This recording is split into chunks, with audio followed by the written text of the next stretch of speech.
Hey, DLS and Chaz, about 8 years ago on my almost yearly trip to Kauai, there was a rare XXL swell in late October.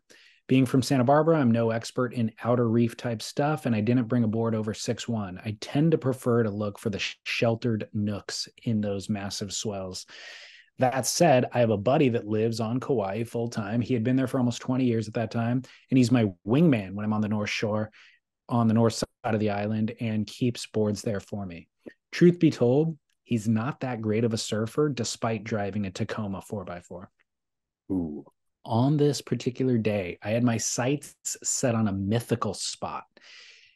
It was a wave that only exists in lore in the way that so many Misto spots do, and they're on a heavily trafficked surf destination.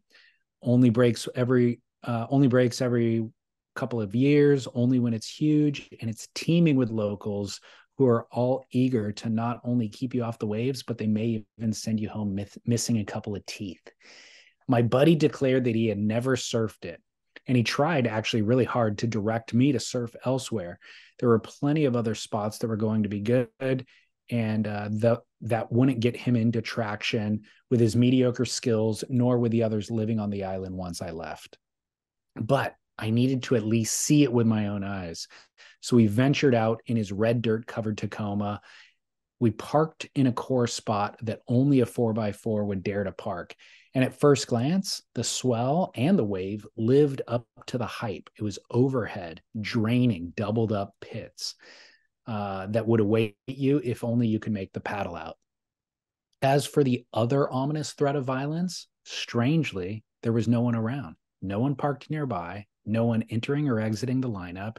It somehow felt even more ominous, as if we were being baited into a trap, with spinning tubes in the distant mirage.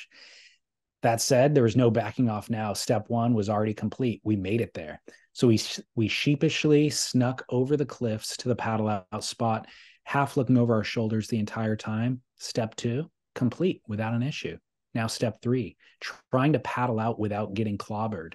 Check. Step four, emerging from the cliffside soup to make it into the clear water and encounter our first locals and hope for the best. My buddy had me so nervous about this part. Even though I've surfed all over the world without incident, I'm pretty good at respecting locals in their foreign locale. But he made this sound like stories of yesteryear, before the threat of lawsuits or police intervention.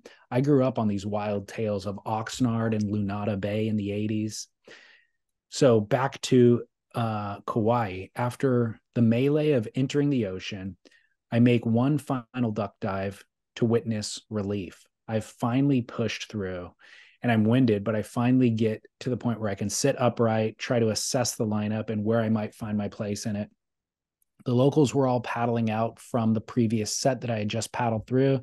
And my plan is to let them paddle right past me while I keep my head down and my eyes out to sea. The first surfer approaches and almost insists that I make eye contact. And I realize that maybe I am being an asshole by not giving a nod and a greeting. So I glance back, and instead of a scowl, I see a big smile. And honestly, maybe the most beautiful smile that I've ever seen, certainly in a lineup. This gorgeous young Hawaiian woman smiles and says, "Hi," and continues to paddle me up the point. I think it's going to be okay. And I tell my buddy when he finally catches up with me, Malia Manuel just welcomed us into the lineup. Oh, that's a great pro in the wild. Yeah. He said, by the way, he signed off with Eric in Santa Barbara. He signed off by saying, by the way, Bethany Hamilton was also out that day. And seeing her drop into those square bombs with one arm is something to behold in person. I saw it live and I still can't figure out how she does it.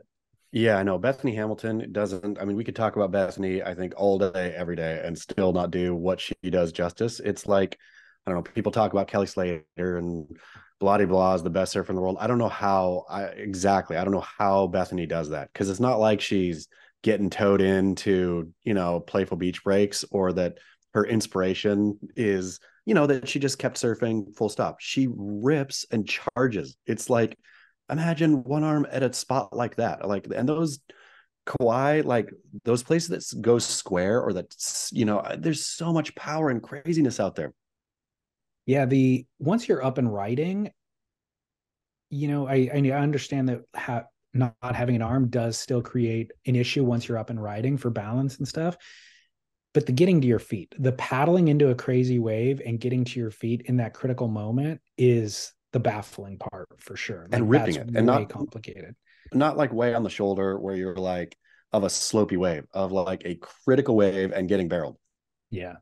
Well, I love this story though, because so much of that lore, it's true, right? Like the lore is based in reality. Like there are locals, people get beat up, they get yelled at, all that kind of thing.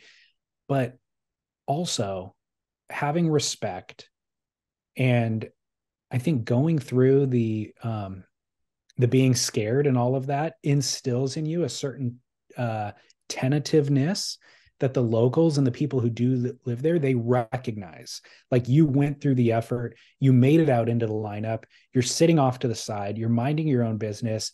That is showing enough respect to then at least get, in this case, a smile from Malia Manuel, but to get respect from the locals, and maybe not welcomed into the lineup, maybe not, maybe you don't end up on set waves or any of that, but just at least going through all of that fear is the right approach.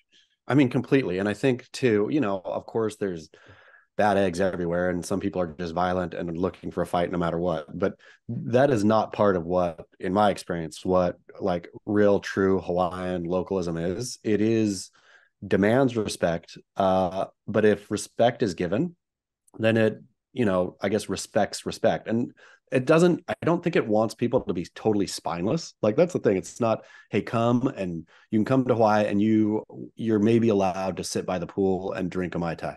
And that's as good as you get. No, like I think it like anybody, if somebody's out there trying to get out into a heavy lineup or whatever, as long as you're not in the way or stealing from others, as long as you recognize your place on that totem pole as the very, very, very bottom, I think I've never had a problem paddling out anywhere in Hawaii with, and I'll knock on wood, but uh, because I don't go out to get in the way or go out to get mine, right? I'm out there surfing, but also floating, like Yeah. just observing and yeah, knowing that this is not my time to just get any wave I want.